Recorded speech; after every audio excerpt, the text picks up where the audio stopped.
Hi all, welcome to football arena. കഴിഞ്ഞ world കപ്പിൽ Messi പുറത്തെടുത്ത പ്രകടനം എല്ലാവരെയും അത്ഭുതപ്പെടുത്തിയ പ്രകടനമായിരുന്നു. 39 വയസ്സുള്ള മെസ്സിയാണ് വേൾഡ് കപ്പിൽ ഏറ്റവും മികച്ച രൂപത്തിൽ കളിച്ച താരങ്ങളിൽ ഒരാൾ. നമുക്കറിയാം, 8 ഗോളുകളും 4 അസിസ്റ്റുകളും നേടിക്കൊണ്ട് അർജന്റീനയെ ഫൈനൽ വരെ എത്തിച്ചത് സാക്ഷാൽ ലയണൽ മെസ്സി തന്നെയാണ്. അതേക്കുറിച്ച് സ്പാനിഷ് ഇതിഹാസമായ കാർലോസ് പുയോൾ ഇപ്പോൾ സംസാരിച്ചിട്ടുണ്ട്. അതായത്, അർജന്റീന ഫൈനലിൽ എത്തിയതിന് മെസ്സിയോട് നന്ദി പറയണം എന്നാണ് പുയോൾ പറഞ്ഞിട്ടുള്ളത്.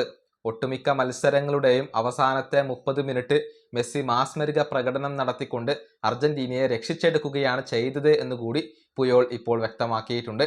അദ്ദേഹത്തിന്റെ വാക്കുകൾ ഇങ്ങനെയാണ്: 39ാമത്തെ വയസ്സിൽ മെസ്സി വേൾഡ് കപ്പിൽ നടത്തിയ പ്രകടനം അത് തികച്ചും അത്ഭുതകരമാണ്.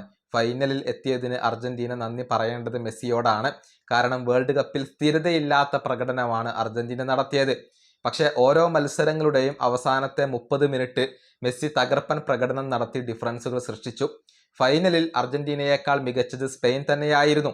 എന്നെ സംബന്ധിച്ചിടത്തോളം ചരിത്രത്തിലെ എക്കാലത്തെയും മികച്ച താരം മെസ്സിയാണ്. യുവതാരങ്ങൾക്ക് മാതൃകയാക്കാൻ പറ്റിയ വ്യക്തിയാണ് മെസ്സി.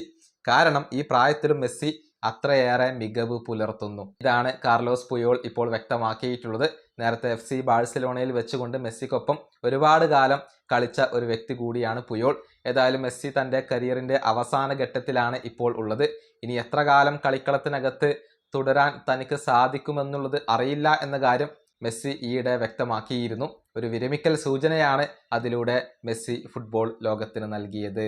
ഈ വീഡിയോയുടെ അവസാനിപ്പിക്കുന്നു. അടുത്ത ടീം വീണ്ടും കാണാം.